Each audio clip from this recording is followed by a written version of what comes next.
Welcome to the Dirty Side of Leadership podcast with Ron and Kristen, where leadership meets entertainment. This podcast features stories with names and certain aspects that have been changed to keep submissions private. Enjoy the show. Welcome to the Dirty Side of Leadership podcast, episode 9, the dirty side of office affairs. And boy, can they get dirty. And I want to throw a warning out there. This episode may trigger some, disgust others, but it's going to be spicy nonetheless. Yeah, you do not want to miss a single second of this episode, especially you pervs out there. JK, just kidding. That will be especially funny for those who tuned in to last week's episode. Yes, it will. So, Ron, with the title of your book and this podcast, we are definitely going to explore the dirtier side of leadership in this episode, office affairs and relationships. And it's typically a forbidden topic of discussion in the workplace. So we felt it necessary to discuss, given the frequency, and boy, you'll be alarmed with the frequency, and the potential devastating aftermath. We will be sharing personal stories and submissions, so stay tuned for a transparent episode. Yeah, Kristen, I'm so glad that we decided to take this on. I'd heard a lot of talk about it. Most people are aware of it, but I had no idea of the frequency. Yeah. According to Forbes, more than half of employees have engaged in an office romance. Listen to this. According to a survey produced by Vault.com, 58% of employees have engaged in a romantic relationship with a colleague. Now, this one got me. A surprising 72% of those were over 50 years old. What do you think about that? Yeah, it makes me think of the Villages, Florida, which my in-laws live there.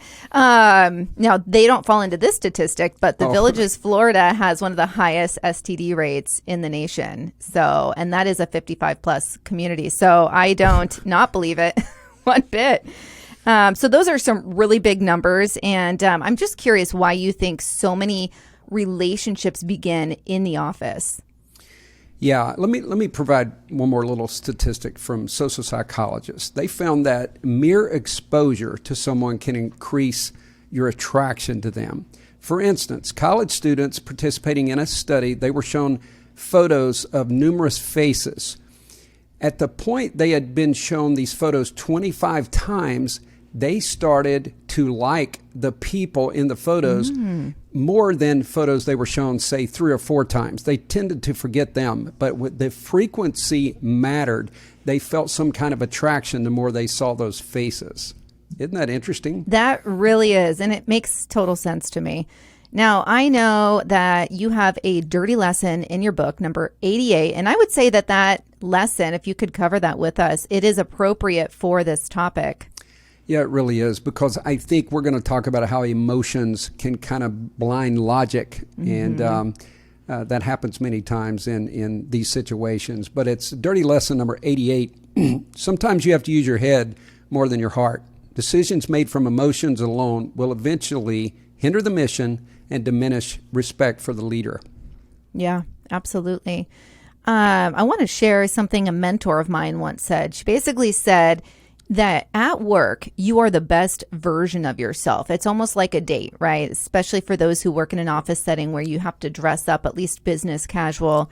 You're dressed up, you're away from the stresses at home, the dishes, the yard work, the kids, the homework, bills. So you're in the office in somewhat of a controlled environment, and it's so much easier to be flirty and lighthearted, and the people that you are engaging in these office relationships with, they don't get to see the dirty side of your home life and how you really act when you're under pressure. And wow, did that make a lot of sense to me. And I'm just curious what you think about that before I share a few more stats. Kristen, you mentioned we were prepping about it's like a date, and I'd never really heard that or thought about it. I think that's so interesting. And the other thing is, people don't want to get fired for just general bad behavior, so they know there's parameters. They know there's codes of conduct. So you really are seeing the best version, whether or not it's the real version. you're seeing the best version of someone. And you can see between the statistic that I mentioned about frequency, you see this person all the time, and then you're seeing the best version of this person. Right. Naturally, there might be some feelings of attraction. Yeah, that makes complete sense. And I'll share a little stat about being a dentist. That is going to be very interesting for people. So hang on for that. But it made a lot of sense to me. So this is wild. It's almost half. So 41%, to be exact, of employees do not know their company's policy regarding office romances, which is just more evidence that organizations are dropping the ball when it comes to romance at work. Now, let me be clear. I personally see nothing wrong with an office romance if, and let me emphasize the if, you and the other party is not married, or in a committed relationship.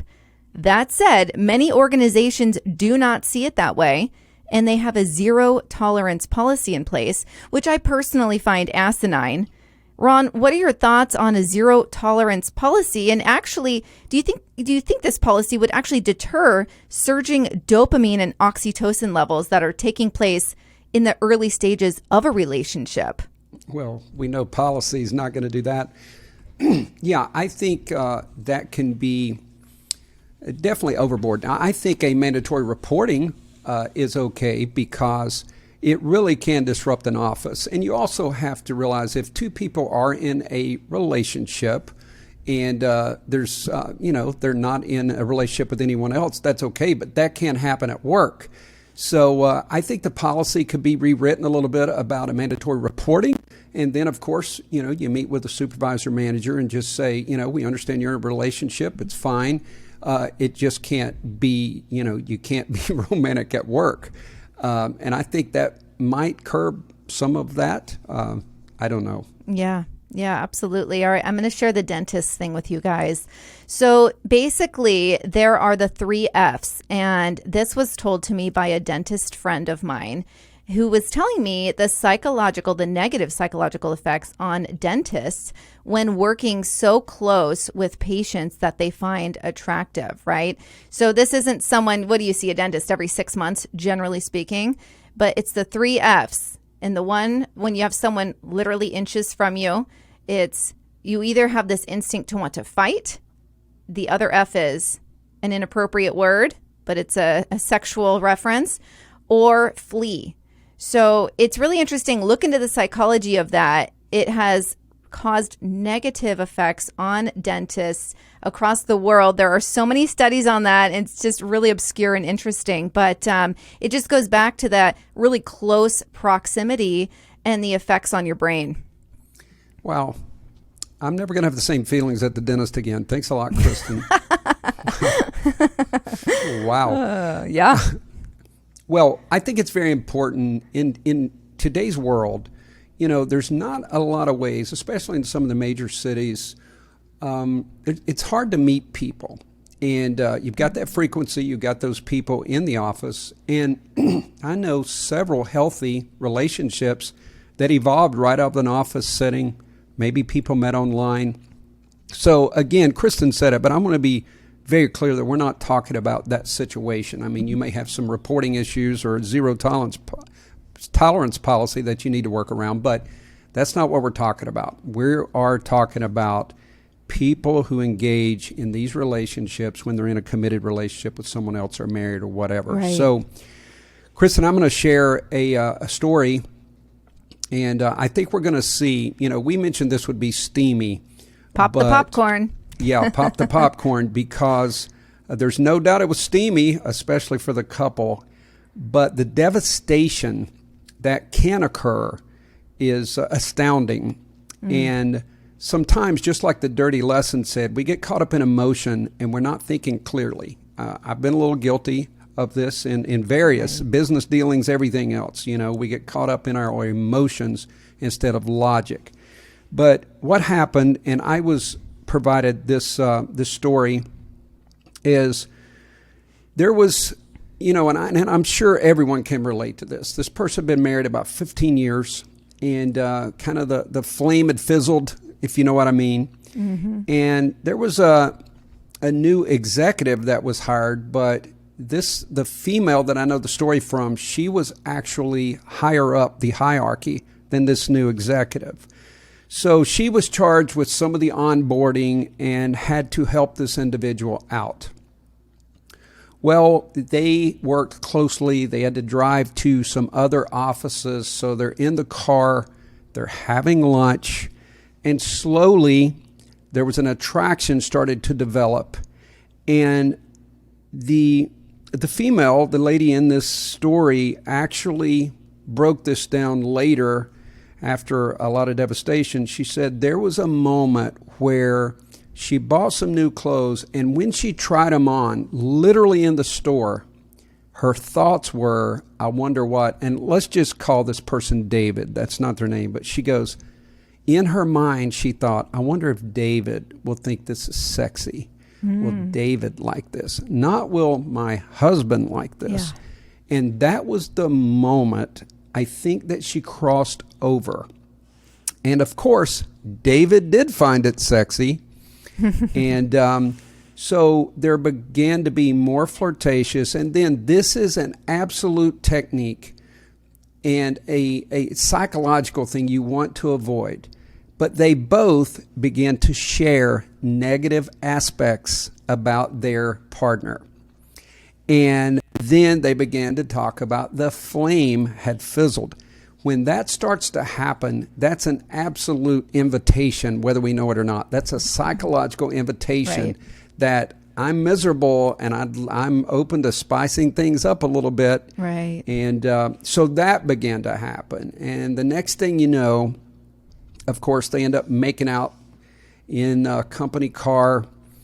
And then these were two thrill seekers. So they started finding all the different places they could make out. They started making it even more exciting, places they could fool around.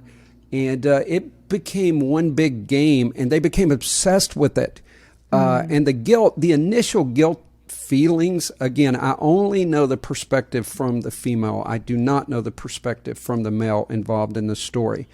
But the female felt some guilt and shame initially, but that just brushed over, and it just work became exciting again.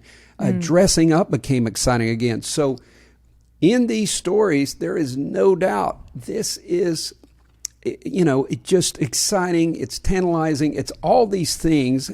And of course, you watch stories of affairs, people are drawn to it. And but here's the big issue.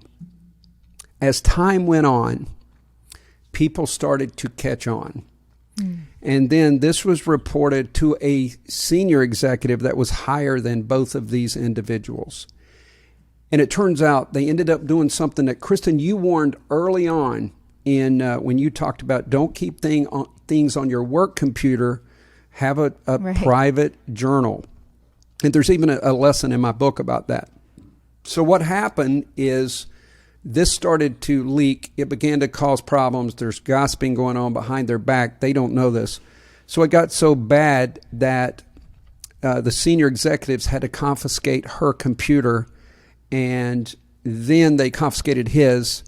For some reason, I think initially her name was given first and then his. I don't know why, but I don't think the executives knew who the affair was with at first. So anyway, they ended up getting both computers. They had both exchanged information, like meet me downstairs, meet me across town, those kind of things. I don't think they had like pornographic stuff on there, but it was certainly obvious they were having an affair. You look hot today. They confiscated phones and went through text messages, and they were much worse. At the end of the day, the entire partners learned about this, and that part, I'm not sure how that happened. Both families, both people had kids. Both families are devastated. The workplace is devastated. It's eat up with gossip. The senior executive came in and took action against both people. It was devastating. Now, here's the interesting part.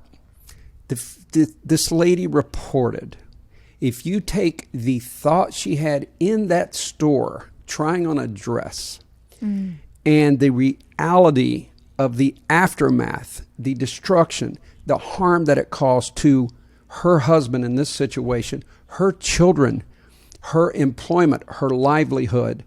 She literally said, if I could just go back to that one moment when I had that thought, wonder what David's going to think of this dress. She said, I would have blocked that from my mind. No matter what I had to do, I would have said, this is wrong, this is stupid. Look at the things that could go wrong. And, you know, psychologists teach there's a primary response and a secondary. Primary is usually that initial thought, that urge, which sometimes we have trouble controlling. But then the secondary thought is what comes in, and that kind of explains the consequences in your mind. And she certainly embraced the primary thought. But don't you think it's interesting, Kristen, how she broke down her thought process from that moment and that first time, you know, they kissed or messed around and all that. And then looking at her life that is devastated in the aftermath. And she can't even believe, like, this rational person at the end of this story, she says, I can't even believe what that person did at the beginning of the story. And I found that so intriguing that our emotions are so strong that all sense of reason went out the window. And then after you see that destruction, so what I am asking and presenting is, if you're in that situation right now and you're listening, start to think about the consequences, the aftermath, the destruction, the hurt, the pain. And it might help you get through that. And we've said this many times, talk to a trusted friend, not a friend that's going to say, do it. It's the kind of friend that will bring some moral clarity to you. What's your thoughts, Kristen? Wow. I mean, it is ultimately, when you think of the families involved, it is devastating. And it's not just devastating to maybe your career or your marriage, but the entire family is broken. And it goes as deep as your in-laws and grandparents and friends. You'll lose friends over this too. So it's something to consider. You know, I talked about science, and I've mentioned numerous times I love brain health and how the brain works. And it really is. And when you think, I mentioned dopamine and oxytocin earlier. If you do any research on a new relationship, dopamine and oxytocin, especially in the first 6 months, it is blinding. You are blinded by this. And really all reasoning goes out the window. So to Ron's point, you really need to check yourself early on. And again, we're talking about an inappropriate relationship where one or both parties are married or in a committed relationship. You need to check it and really think of the devastating aftermath that is likely to follow. So that's a very powerful story and very common. Very common. And Kristen, not to overdo the stats, but just a little bit more on that. I thought this was very interesting. 1 in 5 of people who have been engaged in an office relationship were in committed relationships. 1 in 5. So that's pretty high.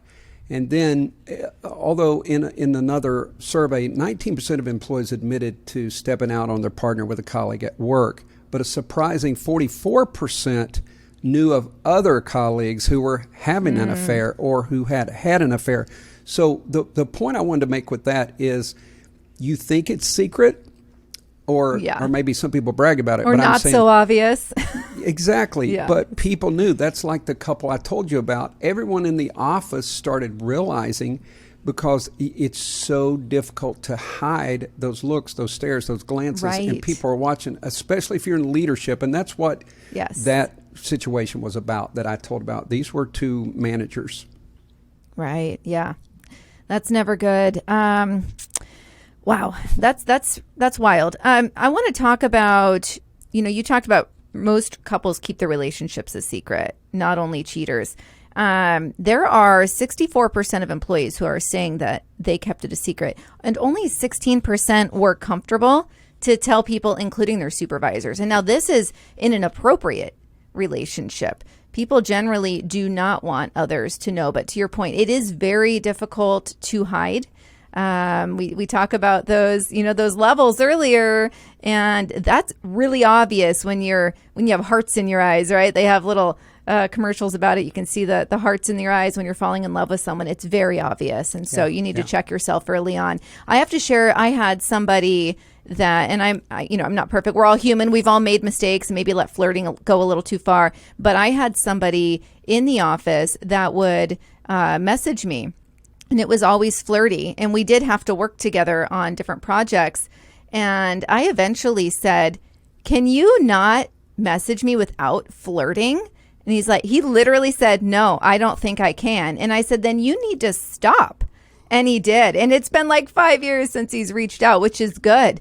But it was just, I'm like, this nonsense needs to stop right now. And so you learn from maybe things that have gone too far in the past, and you know how to stop it early on, because it is nonsense. And there is a saying, you don't shit where you eat. That saying, pardon my French, but that's a saying for a reason, right? So what are your thoughts on that? No, it is. And I saw probably 3 or 4 different careers ended because of that. It's a career ender.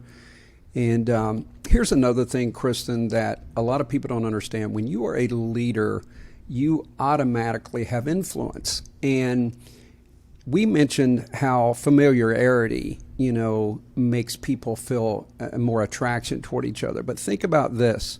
The boss is even a higher level of that because they carry authority. They're confident usually. And this could be a male or female.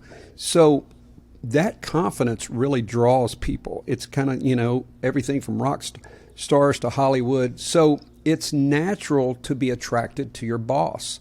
And I had a few things happen in my career, and I knew this manager who handled a situation pretty well told me the story that this was a relatively new employee who basically just started getting too personal. Like, I can see you're divorced, and would make little statements like, "Boy, the dating world's hard to navigate," and this kept going, and the manager first said, "Well, I don't really like to discuss my personal life that much." Now, Chris and I do encourage vulnerability, but you got to draw a line.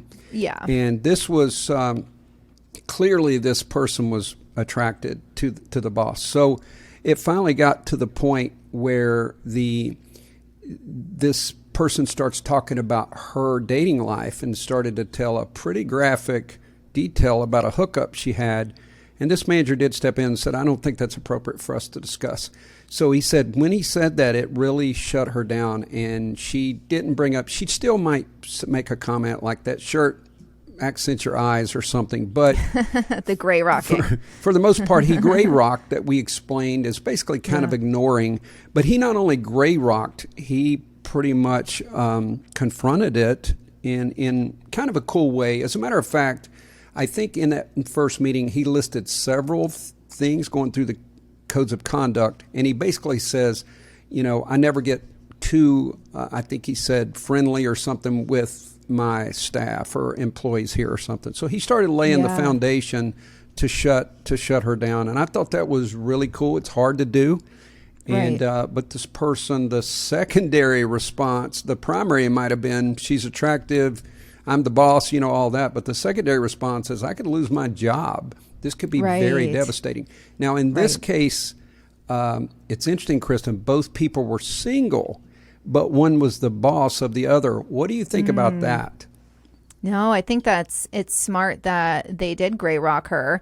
And, if it was something that they wanted to further entertain, I really feel like it's in the beginning, it needs to be communicated that maybe it's if you want this to go any further, that person cannot work under the boss. Like, they need to either, like, if they really want to give it a shot and roll the dice on that relationship, the person who's under the leader, in my opinion, needs to go work elsewhere. And if they're not willing to take that risk, then it just needs to end right then and there. Yeah, I think that's great advice. I think the individuals would have to report it to their superiors. And I think you got to report it to everybody, the staff, because imagine you're out to dinner with an employee and someone walks in. And I do like the idea of moving that person under a different supervisor. Yes. I do know sometimes that's not possible, but full disclosure would be the right answer. Let me give you one more quick statistic. These statistics are pretty high. Don't get me wrong, I'm not naive, but they were just a little higher. They are high. A whopping 18% of employees reporting having a random hookup with a coworker. That doesn't necessarily mean it was. This was defined as not a long-term relationship. Yeah. You might have heard people maybe get drunk at a Christmas party. I had a situation one time where we called them an offsite. Now this was many years ago, and one of the employees, two employees were married, and they ended up in a car together, and an activity took place, and he couldn't resist and told one person, and then the next thing you know, it's all over the office, and the other person's spouse showed up at the office. Oof. So, yeah. Yikes. It's all fun and games till somebody loses an eye. With fire. Yeah, and they really could. You don't want to see a woman scorned. No. Or a man in that sense. Yeah. They just react a little differently. I watch a lot of true crime. Don't go there. I wanted to point out, you mentioned a Christmas party, and there is a story that was happening locally in the industry I worked in. This has been probably 10 plus years ago, but it was at a Christmas party, and basically a relatively small team was allowed to invite their spouses, significant others, to this Christmas party. So at this specific one, there were no more than 30 people there. But one spouse, so let's say someone who worked at the bank, their husband, ended up starting an affair with an employee who was on the same team as their wife. Okay, so that's messy. So we have a bank employee, her husband has started an affair with one of her coworkers, and this is a small team. This went as far as a full-blown relationship, and both were married, both divorced, and while this was all going on, they continued to work together in the same location for a period of time. I can't even begin to imagine the hostile environment that they were working in. I'm sure the company stepped in pretty soon and moved them out, but wow, this stuff really happens. It's not just one of those Lifetime movies. It's happening under our own noses. Kristen, we haven't mentioned one other aspect with all the devastation. Can you imagine the embarrassment when you find out that one of your subordinates is sleeping with your husband or wife or anything else? That initial, not only the hurt, the pain, but the embarrassment of that. Yeah. Wow. Tough Especially stuff. knowing, everyone knows, I'm Exactly. sure that happens. Everyone knows but you're the fool. Yeah, exactly. Very true. Wow. So, Kristen, we're Okay. always, I think we've thrown in some solutions here. We've peppered them in. Yeah. Got any more for us? I do. Okay. So like we always say, we want to be solution minded. I think we've given you enough horror, not horror, just so everyone has some clarity there. But things to keep in mind before you engage in an office affair. You want to think about the moral aspect of that decision, the risk of devastating another relationship, not only yours, but the other person's relationship as well, and everyone affected. It can affect the children and the entire family. It's dangerous. There's nothing worse. Like I said earlier, I watch a lot of true crime, and let's just say affairs are high up there when the outcomes of why someone committed a crime. There's nothing worse than a scorned partner or spouse. Another aspect, you could lose your job, risk of losing employment, your tenure, your respect, everything. And it opens the door, and I want to dive into this a little bit, Ron. I know that you're well versed on a few stories that have happened large scale in Hollywood, let's say, or it opens the door for sexual harassment if the relationship goes bad, or if one of the parties claims that the other person did not comply. And then that leads to lawsuits. But can you share with us something that has happened in Hollywood, with the Me Too movement, and dive into that a little bit for us? Well, as you know, this has been a crazy week of news. We saw Don Lemon removed, Tucker Carlson, all of these things. And I was listening to various news, and they went back to Bill O'Reilly and saying that, he paid all these women and they had to sign an NDA. The Me Too movement definitely brought to light, in Hollywood, it was pretty common practice. And unfortunately, many of the females were the victims, of course. And I do think it was pretty rampant, because I can even remember back when I was with the police department, some of the comments, especially years ago. It is interesting, Kristen, that, women, especially way back, women were considered whores if they were sleeping around and guys were heroes, Right. So it's just a very unique situation, but there's certainly light that has shown on this prevalence, but there's also all of this stuff that you never know. All you hear is there was an NDA or this person paid out. You don't know all the intricate details. Did it happen in the office? Was force involved? And there is the rare, and I do want to say rare, there are people who play that. They play their sexuality. They kiss up to the boss or whatever they do. And then when it goes south, they're not going to take the blame. As a matter of fact, I know of a situation where the police are called. Some people had used alcohol and drugs. These are professionals, by the way. And I know this is going to sound crazy. They ended up in a parking lot. One person was naked. There was a man on top of a woman.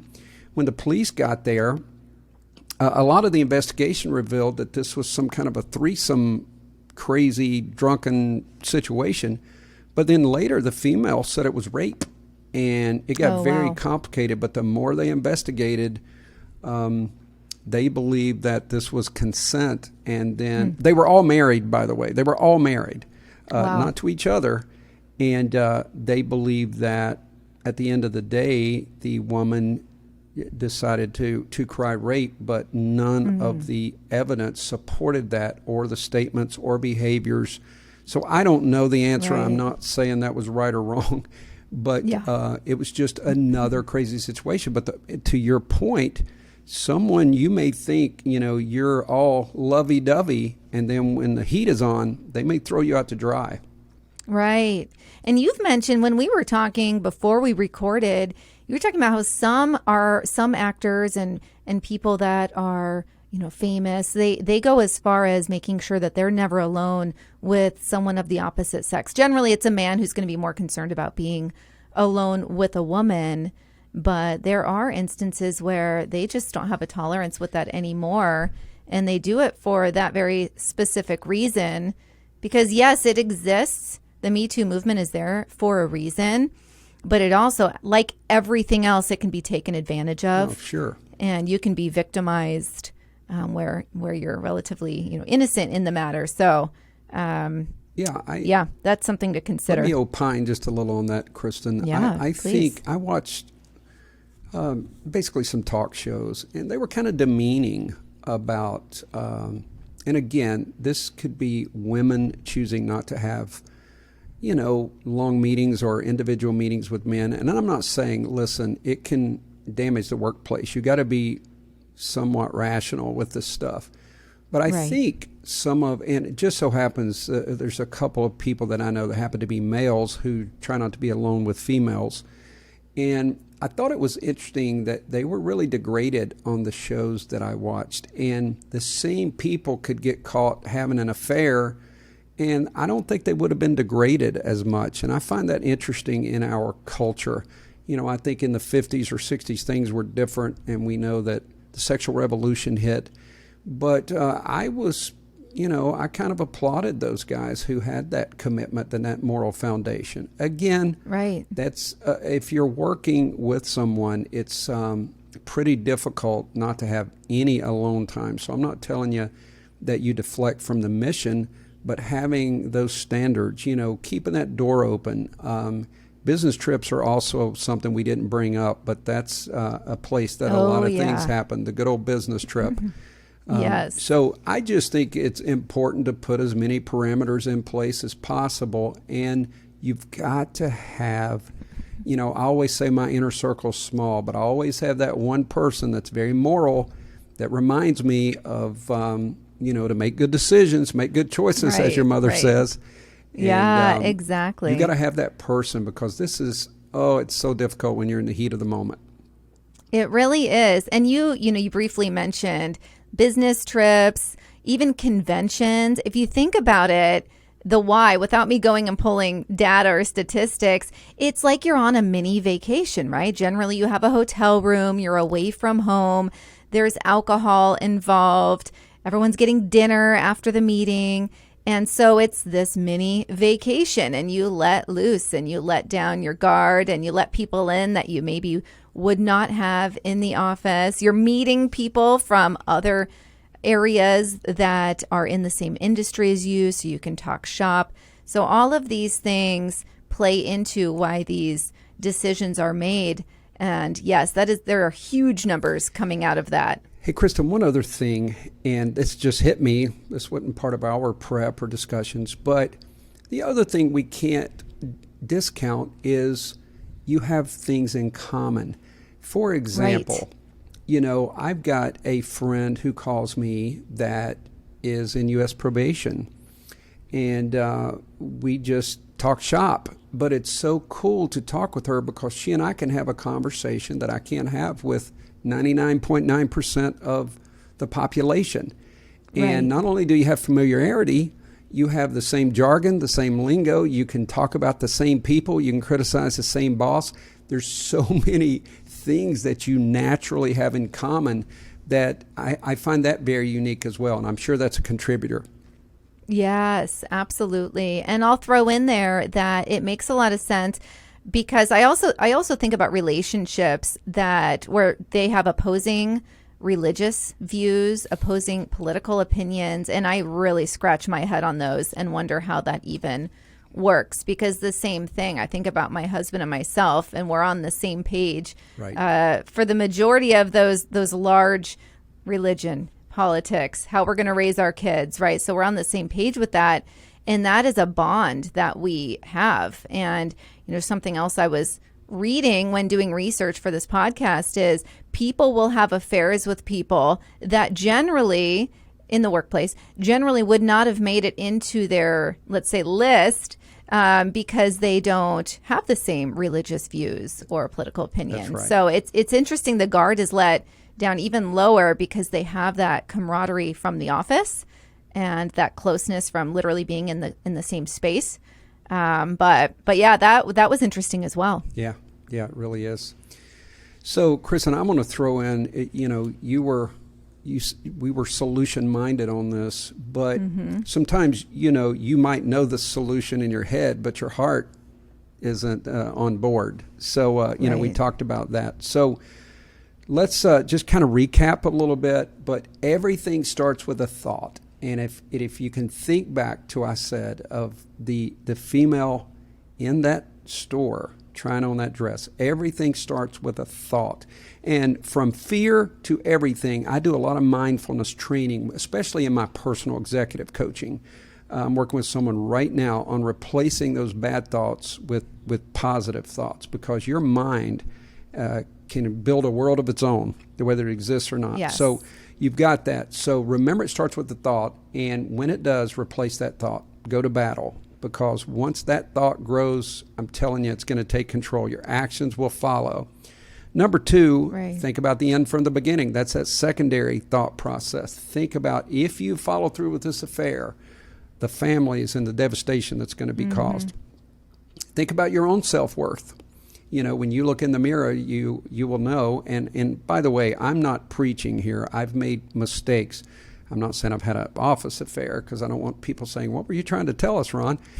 But I've certainly made mistakes and things I'm not proud of. And the older I get, the more I realize my self-worth is more important than that behavior that I want to engage in. I've already said, talk to a trusted moral friend. That, number one, will not gossip. You can't have someone that's going to go tell everyone. And then this is something we touched on last week, but rely on your faith. Your faith can really help you when you do have faith, you do believe in God, you know there's morals, you know there's values outlined in the Bible, the Torah, in your religion, rely on that. Think about that. Ask for help. Pray for help and strength. And, it's a tough thing. But what we want is we don't want you to lose your job. We don't want you to be devastated. We don't want your family hurt. We don't want you hurt. So that's why we put this together. Is it fun to talk about? Right. You darn right it is. We had a good time putting this together. Yes. But that's why you watch soaps and all the other stuff. Right. You don't want to actually engage. Final thoughts, Kristen? Yeah, I also am a big advocate of counseling and understanding, if this is something that you are finding yourself leaning into regularly, there's a reason for that. And so either there's something missing in your heart, it could be there's something missing in your relationship, but you need to speak to a counselor, in my opinion, and work through that and really understand what's driving this, what the motive is. And you can dispel so much if you just entertain that. Sometimes we just need that uninvolved person to listen and give us some advice and direction. Yeah, that's so good. So good. All right. Be the leader you're meant to be. Yes, we'll see you next Thursday. And don't forget, share, like, subscribe. You can find us wherever you get your podcast. Watch and listen on YouTube and Rumble, and interact with us on social media. We have Facebook, Instagram. We have a LinkedIn group.